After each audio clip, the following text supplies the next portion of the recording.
Tout comme dans le monde naturel, chaque parfum a une signification, il en est de même dans le monde spirituel. Le parfum des roses murmure la beauté, tandis que la puanteur de la chair en décomposition crie la mort. De la même manière, le monde spirituel n'est pas silencieux. Il transporte des odeurs. Il transporte des odeurs. Il transporte des signaux qui ne sont pas naturels, mais spirituels. Le ciel lui-même a un parfum, un arôme sacré qui remplit l'atmosphère où les anges marchent. Les démons aussi, mon ami, transportent une odeur, une puanteur qui trahit leur corruption, leur saleté, leur rébellion contre le Dieu Tout-Puissant. Vous ne pouvez pas l'ignorer. Vous ne pouvez pas faire comme si elle n'existait pas. Car tout aussi sûrement que votre nez détecte le parfum ou la pollution dans l'air, votre esprit peut détecter le parfum de Dieu ou la puanteur nauséabonde de la sorcellerie.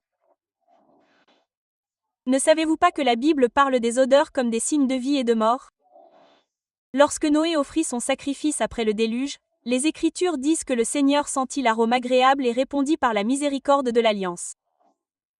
Lorsque l'encens montait du temple, il symbolisait les prières des saints montant au ciel comme une odeur agréable devant Dieu. Mais rappelez-vous aussi que lorsque Lazare resta dans le tombeau pendant 4 jours, sa sœur pleura. À ce moment-là, il puait, la mort portait son odeur. La corruption porte son odeur. Ce qui appartient à la vie a un parfum, et ce qui appartient à la mort a une puanteur. Ce n'est pas de la poésie, ce n'est pas de l'imagination. C'est le langage du ciel et de l'enfer révélé dans la parole de Dieu. Beaucoup de gens marchent aveugles à cette réalité parce qu'ils n'ont pas aiguisé leur sens spirituel. Ils pensent que le discernement signifie seulement entendre une voix ou avoir une vision.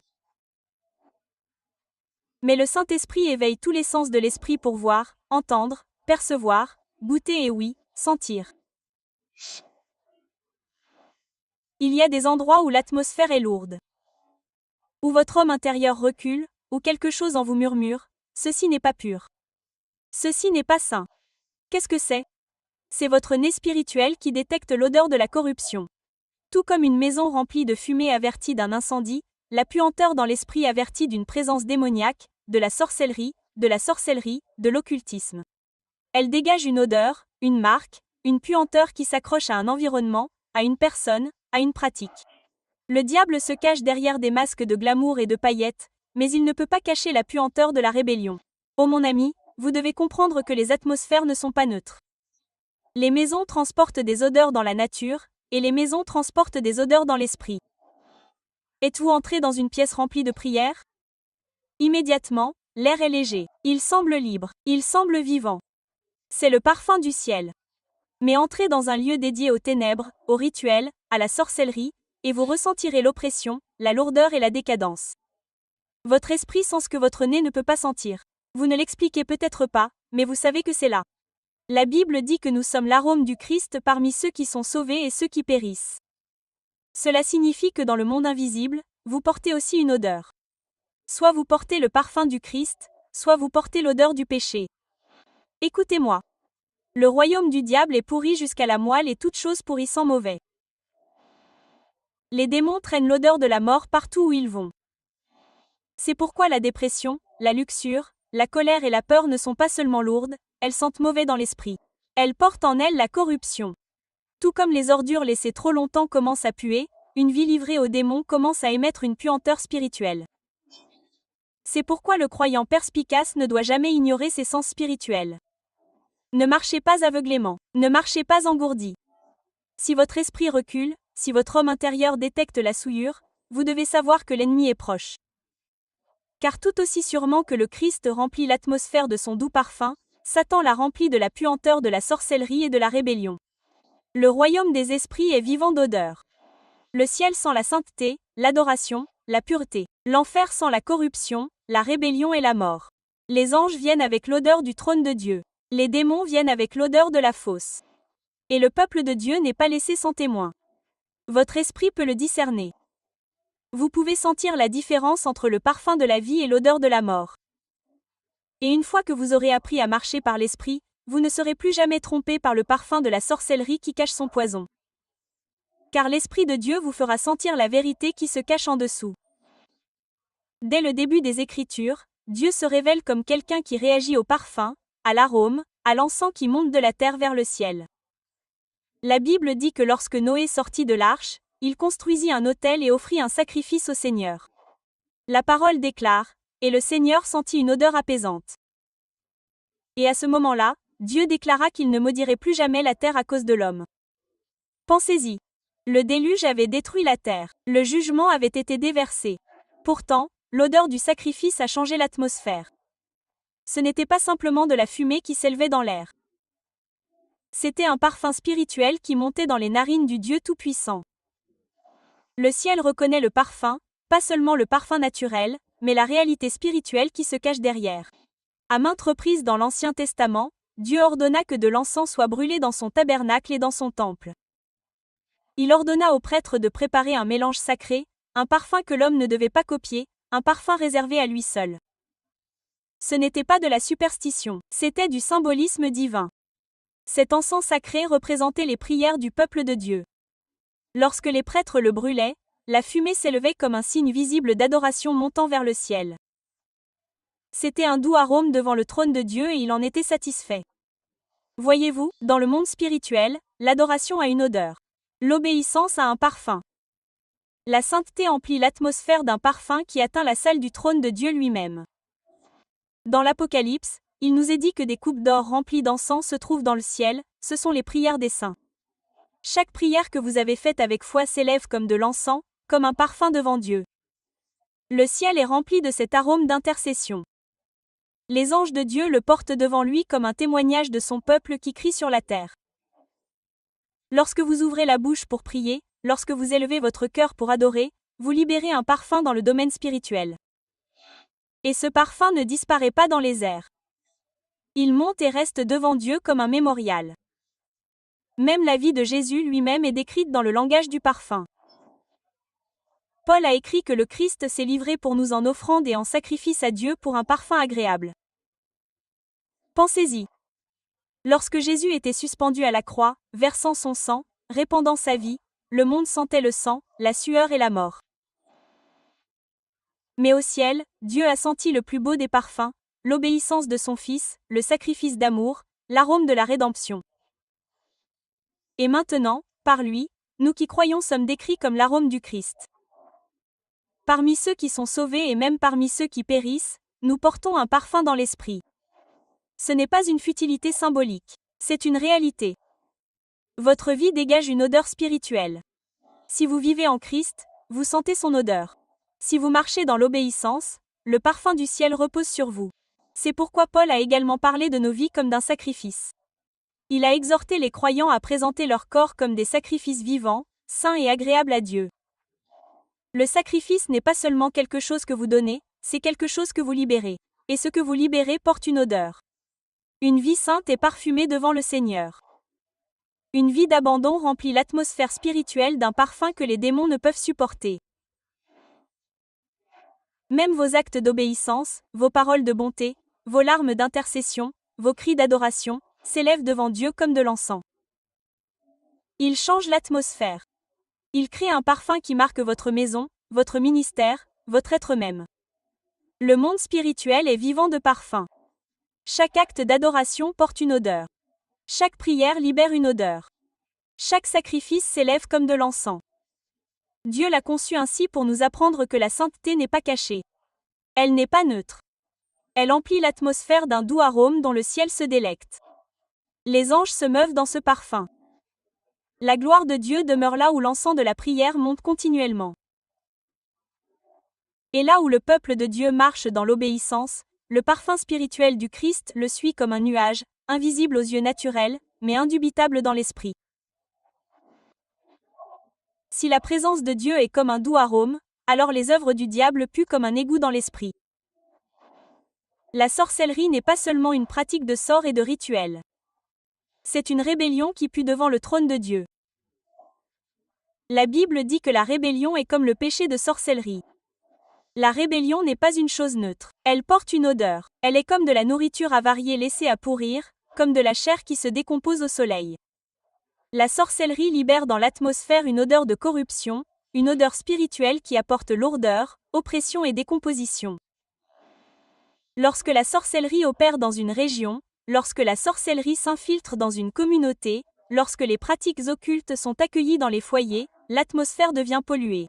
C'est comme si l'air lui-même était épaissi par la pourriture. Les croyants sensibles peuvent le sentir dans l'esprit. Ils n'utilisent peut-être pas le mot odeur, mais ils le ressentent. Ils le sentent. Quelque chose est pourri dans l'air parce que la puanteur de la sorcellerie est présente. Le diable se déguise en ange de lumière, mais son déguisement ne peut cacher son odeur. Il peut mettre des paillettes, il peut s'habiller de glamour, mais sous sa pourriture se cache la pourriture. La sorcellerie est une rébellion parée de beauté, mais elle sent toujours la mort. Elle promet la liberté, mais l'odeur qu'elle répand est celle de l'esclavage. Elle promet l'illumination, mais la puanteur qu'elle dégage est celle des ténèbres. Dès que la sorcellerie entre, la joie commence à mourir. La pureté commence à se décomposer. La paix commence à pourrir. Comme la moisissure qui s'infiltre dans une maison, la sorcellerie répand son odeur nauséabonde dans l'atmosphère jusqu'à ce que tout en soit contaminé. C'est pourquoi les personnes impliquées ne peuvent pas le cacher longtemps.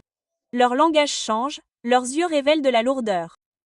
Leurs maisons sont froides et leur vie porte l'odeur de la rébellion. Quand Israël s'est tourné vers les idoles et la sorcellerie, les prophètes ont décrit la terre comme polluée, sale et corrompue. Pourquoi? Parce que le péché pue. L'activité démoniaque ne vient pas avec la fraîcheur. Elle vient avec la souillure. Elle porte l'odeur de la rébellion. Même dans le Nouveau Testament, lorsque Paul a confronté les sorciers et les faux prophètes, l'Esprit de Dieu les a exposés.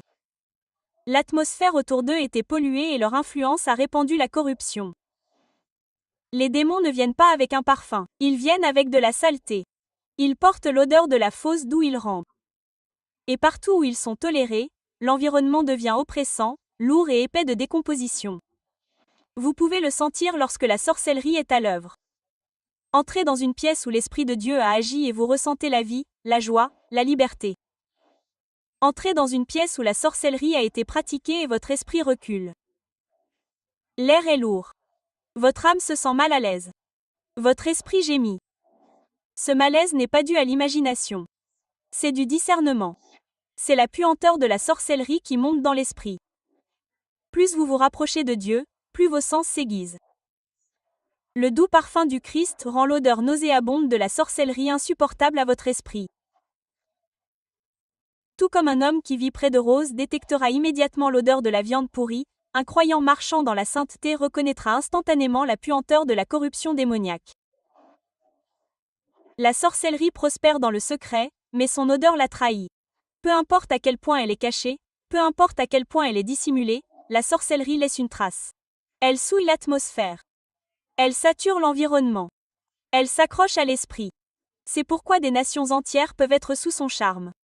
Et vous pouvez sentir la lourdeur dans l'air. C'est pourquoi les familles impliquées dans la sorcellerie souffrent de cycles de dépression, de dépendance, de maladie et de mort. La puanteur de la sorcellerie les suit, étouffant la vie de tout ce qu'elle touche. La sorcellerie est une rébellion, et la rébellion finit toujours par pourrir. Tout comme un cadavre ne peut cacher son odeur, la rébellion contre Dieu ne peut cacher sa puanteur. Mais comprenez bien que l'odeur du diable n'est pas simplement symbolique. C'est une réalité spirituelle.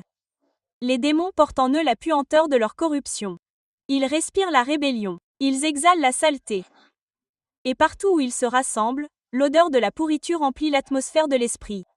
Le discernant peut la détecter. Les saints peuvent la sentir. Le croyant rempli de l'esprit ne peut la tolérer.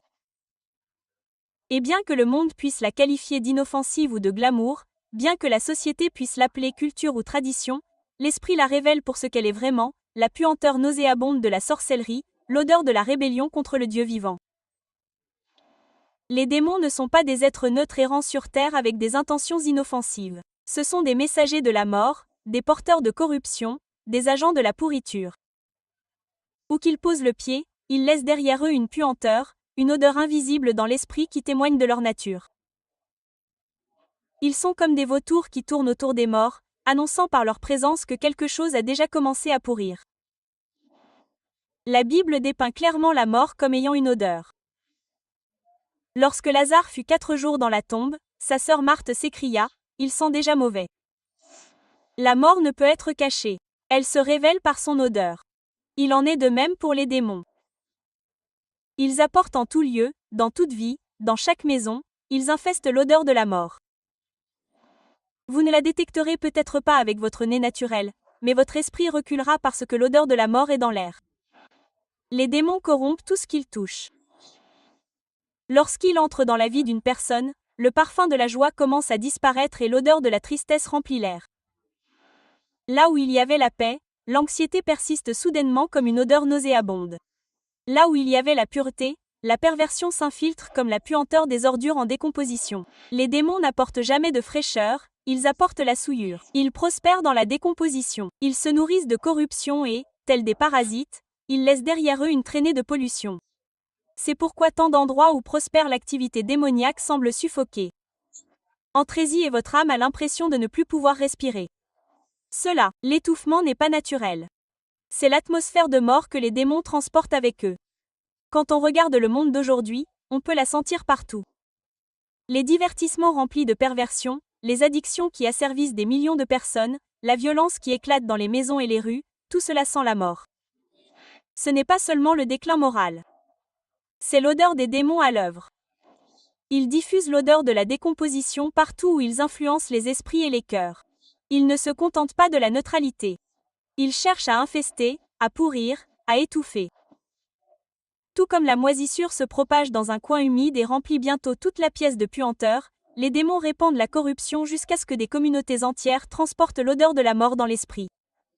L'odeur de la mort est plus que de la décomposition, c'est de la lourdeur. Lorsque les démons campent dans un endroit, l'atmosphère s'épaissit. La dépression plane comme de la fumée.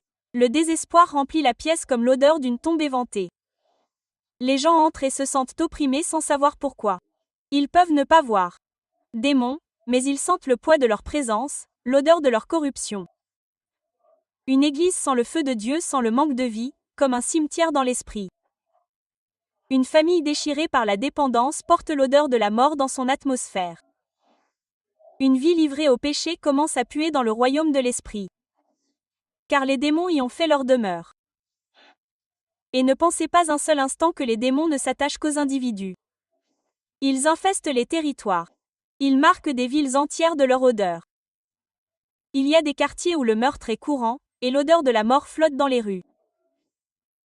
Il y a des nations livrées à l'idolâtrie, et la puanteur des démons remplit le pays. Partout où règne la mort, les démons sont à l'œuvre, et l'esprit discernant sent leur présence.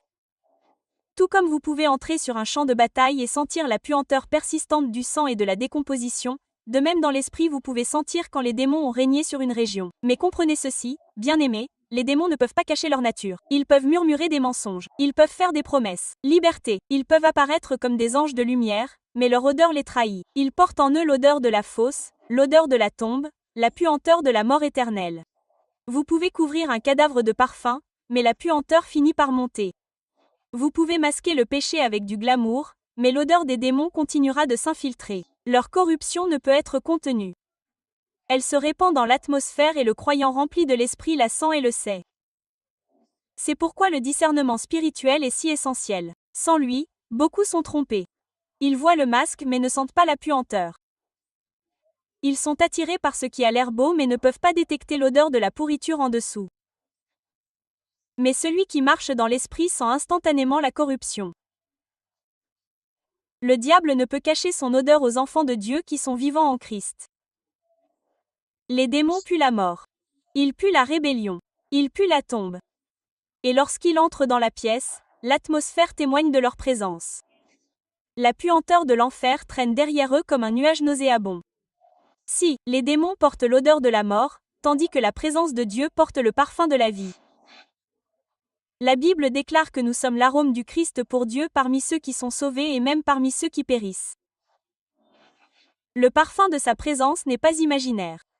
C'est la réalité dans l'esprit. Lorsque le Saint-Esprit descend, il ne vient pas les mains vides. Il vient revêtu de l'atmosphère du ciel. Cette atmosphère est pure, sainte, rafraîchissante et douce pour l'âme. Là où se trouve l'Esprit du Seigneur, l'air même semble vivant. La joie remplit l'endroit comme le parfum des fleurs fraîches après la pluie. La paix imprègne l'atmosphère comme le parfum de l'huile versée sur la tête. La sainteté laisse un parfum que les démons ne peuvent supporter car l'odeur de la présence de Dieu témoigne de la vie, de la victoire et de la gloire éternelle. Regardez encore une fois l'Ancien Testament. Dieu ordonna aux prêtres de brûler de l'encens jour et nuit, un parfum perpétuel devant l'arche de son alliance. Pourquoi? Parce que sa présence se délecte de l'odeur de la sainteté qui s'élève continuellement. Lorsque Salomon dédia le temple, les prêtres servaient avec l'encens et soudain la gloire de Dieu remplissait la maison si puissamment qu'ils ne pouvaient plus supporter de servir. Le parfum de la présence de Dieu n'est pas seulement symbolique. Il est tangible. Il change l'atmosphère même où repose sa gloire. L'adoration libère ce parfum. La prière libère ce parfum. L'obéissance en remplit la pièce. Les démons le sentent et s'enfuient. Car le parfum de Dieu déclare que la mort n'a pas de domination ici. La vie de Jésus lui-même débordait de ce parfum. Partout où il allait, la vie jaillissait. Lorsqu'il ressuscita le fils de la veuve, l'odeur de la mort fut chassée et le parfum de la résurrection remplit la scène. Lorsqu'il appela Lazare du tombeau, la puanteur de la décomposition fut chassée par l'arôme de la vie. Lorsque la femme brisa le vase d'albâtre et l'oignit, toute la maison fut remplie de parfum. Ce n'était pas une coïncidence. C'était une image prophétique que la présence du Christ libère un parfum qui remplit chaque environnement où il pénètre.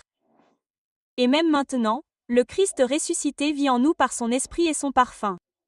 Coule à travers nous dans le monde. Nous ne sommes pas sans odeur dans l'esprit.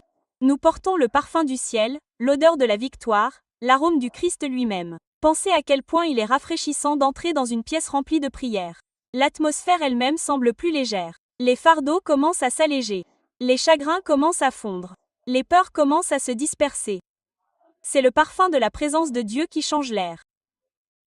Il est invisible mais indéniable. Il est plus doux que le parfum, plus puissant que l'encens, plus durable que l'huile. Vous ne pouvez pas le falsifier. Vous ne pouvez pas l'imiter. Vous ne pouvez pas le fabriquer. Il ne vient que de sa sainte présence. C'est pourquoi les lieux sans prière semblent sans vie. Mais les lieux remplis de prière sont saturés du parfum du ciel. Lorsque les saints se rassemblent pour invoquer le Seigneur, le parfum monte et les anges même bougent dans cet arôme. Le parfum de la présence de Dieu est aussi le parfum de la sainteté. Le péché pue. La rébellion pourrit. Mais la sainteté sent bon et propre dans l'esprit. Un homme ou une femme qui marche étroitement avec Dieu porte ce parfum partout où il se trouve. Allez! Vous pouvez le sentir quand ils entrent dans une pièce. L'atmosphère change, l'air change. Ce n'est pas leur personnalité. C'est le parfum du Saint-Esprit qui repose sur eux. Le livre des Actes dit que même l'ombre de Pierre apportait la guérison. Pourquoi? Parce qu'il portait le parfum de la présence de Dieu et que ce parfum dominait la puanteur de la maladie et de la mort. L'ennemi ne peut pas résister à la sainteté parce que la sainteté remplit l'air d'un parfum qui témoigne de la domination de Dieu. Bien-aimés, c'est pourquoi Paul a dit que nous sommes l'arôme du Christ pour Dieu. Le monde ne le comprend peut-être pas, mais le monde spirituel le comprend. Les anges le reconnaissent. Les démons le fuient et le ciel s'en réjouit. Le parfum de la présence de Dieu remplit les églises qui sont vivantes, les maisons qui sont consacrées, les cœurs qui sont abandonnés. Il ne peut pas être contenu dans un coin. Il se répand comme de l'encens, remplissant chaque espace jusqu'à ce que toute l'atmosphère soit saturée. Lorsque vous portez le Christ en vous, l'environnement même qui vous entoure est marqué par son parfum. Il repousse la lourdeur, elle chasse les ténèbres, elle fait taire la peur. Et tandis que ce parfum se répand, la gloire de Dieu se manifeste. La Bible nous dit que la nourriture solide appartient à ceux qui sont mûrs, dont les sens sont exercés par l'usage à discerner le bien et le mal. Cela signifie que votre esprit a des sens tout comme votre corps. Vous pouvez voir dans l'esprit, vous pouvez entendre dans l'esprit, et oui, vous pouvez sentir dans l'esprit. Mais comme tout sens, il doit être entraîné, aiguisé et exercé jusqu'à ce qu'il devienne aigu. Un bébé ne discerne pas immédiatement toutes les odeurs. Cela demande de la croissance, de la maturité et de l'expérience. De même, un croyant doit grandir en discernement pour détecter la différence entre le parfum de Dieu et la puanteur de la sorcellerie. Sans entraînement, l'ennemi masquera sa corruption avec des parfums de tromperie. Mais celui qui est entraîné par l'esprit sentira la pourriture en dessous. Comment entraîner votre esprit à discerner? Premièrement, en vous immergeant dans la parole de Dieu. La parole est décrite comme un purificateur, plus tranchant qu'une épée à deux tranchants, séparant l'âme de l'esprit, discernez les pensées et les intentions du cœur. Lorsque vous vous nourrissez des Écritures, vos sens intérieurs s'éveillent. Le parfum de la vérité de Dieu remplit votre être, et tout ce qui porte l'odeur du mensonge offense immédiatement votre esprit. Vous commencez à sentir la différence entre le saint et le profane, entre la vérité et la tromperie. Un croyant sans la parole est comme un homme sans nez, incapable de détecter le danger quand il passe juste en dessous de lui. Mais un croyant saturé d'écriture ne peut pas être trompé longtemps parce que son esprit recule devant la puanteur du mensonge. Deuxièmement, en vivant dans la prière et l'adoration. La prière est de l'encens et l'adoration libère un parfum. Plus vous priez, plus vous êtes entouré de l'arôme du ciel. Et plus vous êtes entouré de l'arôme du ciel, plus vite vous détectez la puanteur de l'enfer. Un homme qui travaille quotidiennement dans un jardin fleuri remarquera instantanément l'odeur de la pourriture lorsqu'elle s'introduit. De la même manière, celui qui vit dans la prière discernera instantanément quand le diable s'introduit par la sorcellerie, la rébellion ou la tromperie. L'adoration maintient votre nez spirituel et sensible. Il est impossible de porter le parfum du Christ sans remarquer quand la corruption s'infiltre. Troisièmement, en testant les esprits. La Bible nous ordonne de ne pas croire tout esprit, mais de tester les esprits pour savoir s'ils sont de Dieu.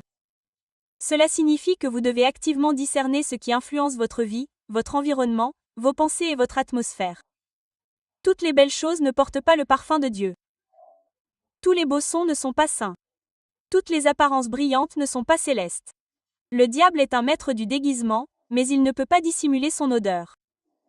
Entraînez-vous à faire une pause, à discerner, à vous demander, quelle est l'odeur de cette odeur dans l'esprit? Est-ce que cela porte le parfum de la sainteté ou la puanteur de la rébellion? En faisant cela avec constance, votre discernement s'aiguise jusqu'à ce que la tromperie ne puisse plus vous échapper.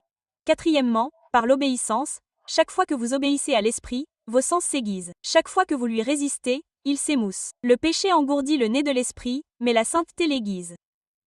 Lorsque vous vivez dans le compromis, vous vous retrouverez confus, incapable de détecter la différence entre la présence de Dieu et les pièges du diable. Mais lorsque vous marchez dans la pureté, vos sens deviennent aiguisés comme un rasoir. Vous sentirez de loin la puanteur de la sorcellerie. Vous détecterez l'odeur de la corruption avant qu'elle ne prenne racine dans votre vie. L'obéissance garde votre nez spirituel propre, dégagé et sensible au mouvement de l'Esprit de Dieu. Et enfin, par la pratique. Le discernement grandit par l'usage. Plus vous vous appuyez sur l'Esprit, plus vous testez les atmosphères. Plus vous restez vigilant, plus vous devenez aiguisé. Tout comme un parfumeur entraîne son nez en sentant des odeurs chaque jour. Vous devez entraîner votre esprit en exerçant le discernement. Sentez le parfum des Écritures. Sentez le parfum de la prière. Sentez la douceur de l'adoration. Et quand le diable viendra avec sa puanteur de rébellion, votre esprit ne sera pas dupé. Il le détectera instantanément. Ceux qui sont passifs ne le remarqueront pas. Mais ceux qui sont entraînés s'élèveront avec autorité, résistant à l'odeur des démons et libérant le parfum du Christ. Enfants de Dieu, écoutez-moi maintenant avec vos oreilles naturelles et les oreilles de votre esprit. Nous ne vivons pas à une époque neutre. Nous ne nous tenons pas sur un terrain neutre. Le royaume des esprits est plus réel que la chaise sur laquelle vous êtes assis ou le sol sous vos pieds. Il est plein d'odeurs, plein de parfums, plein d'odeurs qui témoignent de la vie ou de la mort, de la sainteté ou de la corruption, de la présence de Dieu ou de la présence de démons. Et la tragédie de cette heure est que trop de chrétiens ont marché avec des sens émoussés, se contentant de chanter, de taper des mains, se contentant de s'asseoir dans les offices, mais aveugles à la puanteur de la sorcellerie et sourds au parfum de la sorcellerie. La présence de Dieu. Pourtant, je vous le déclare, cette torpeur doit cesser. Car l'Esprit du Seigneur éveille son peuple à marcher avec un discernement aiguisé. Vous ne pouvez pas combattre un ennemi que vous ne pouvez pas détecter. Vous ne pouvez pas chasser ce que vous ne pouvez pas sentir. La plus grande stratégie du diable n'est pas seulement d'attaquer, mais de masquer sa puanteur avec du glamour, de parfumer sa corruption avec du divertissement, d'habiller la rébellion de sophistication. Mais ceux qui ont des sens aiguisés ne peuvent pas être trompés. Ils sentent l'odeur nauséabonde sous le masque étincelant. Ils sentent la puanteur de la mort même lorsque le monde l'appelle la vie. Ils sentent la corruption même lorsque la société l'appelle la culture. Ce sont ces hommes et ces femmes que le diable craint parce que leur discernement perce son déguisement comme un éclair dans le ciel nocturne. Mais écoutez-moi, cela n'est pas réservé aux seuls prophètes. Cela n'est pas réservé aux seuls pasteurs ou prédicateurs. Cela s'adresse à chaque enfant de Dieu qui est rempli de l'Esprit. Jésus a dit, « Mes brebis entendent ma voix. » Si ces brebis peuvent entendre sa voix, alors ces brebis peuvent aussi sentir son parfum. Vous, là où vous êtes, pouvez vous élever dans le discernement. Vous pouvez marcher si près du berger que l'odeur des loups est détectée instantanément. Vous pouvez marcher si près du trône que la puanteur de la sorcellerie ne peut passer inaperçue. Vous pouvez entraîner vos sens jusqu'à ce que vous sachiez dans votre esprit si c'est le souffle du ciel ou la puanteur de l'enfer qui passe devant vous. Ce monde est noyé dans les odeurs, la politique qui pue la corruption, les divertissements qui empestent la perversion, les cultures remplies de l'odeur de la rébellion. Mais au milieu de cet air pollué, Dieu suscite un peuple qui porte son parfum. Quand ils entrent dans une pièce, l'atmosphère change. Quand ils élèvent la voix pour prier, l'encens remplit l'air. Quand ils entrent dans des endroits sombres, le parfum du Christ domine la puanteur des démons. Ils sont l'arôme de la vie dans un monde de mort. Ils sont le parfum de la sainteté dans une génération qui pue le péché. Ils sont les porteurs du parfum du ciel au milieu de la décadence de la terre. Et la question qui résonne dans le royaume des esprits ce soir est la suivante. Quel parfum portez-vous? Votre vie sent-elle le compromis ou porte-t-elle l'arôme du Christ? Votre maison est-elle lourde ou est-elle remplie du parfum de la prière? Entrez-vous dans les pièces et répandez-vous la puanteur de la mondanité? Ou votre présence libère-t-elle le parfum du ciel? Chaque vie a une odeur dans l'esprit. Chaque homme et chaque femme émet une odeur, qu'elle soit de vie ou de mort, qu'elle soit d'obéissance ou de rébellion. Et l'enfer le sait. Le ciel le sait. Le royaume des esprits en témoigne. Laquelle s'accroche à vous, bien-aimés, ce n'est pas un jeu. Les démons sont réels, la sorcellerie est réelle, les atmosphères sont marquées, les environnements sont saturés, et les vies sont marquées d'une odeur. La puanteur des démons ne peut se cacher et le parfum de Dieu ne peut être contrefait. Vous êtes marqués soit par l'un, soit par l'autre. Vous êtes soit revêtus du doux parfum du Christ, soit porteurs de l'odeur nauséabonde de la corruption. Et l'Esprit de Dieu vous appelle dès maintenant. Aiguisez vos sens. Éveillez votre discernement. Sortez de l'ennui et laissez votre vie porter le parfum du ciel. Je dis cela avec le feu. Les jours d'aveuglement sont terminés. Les jours d'ennui sont terminés.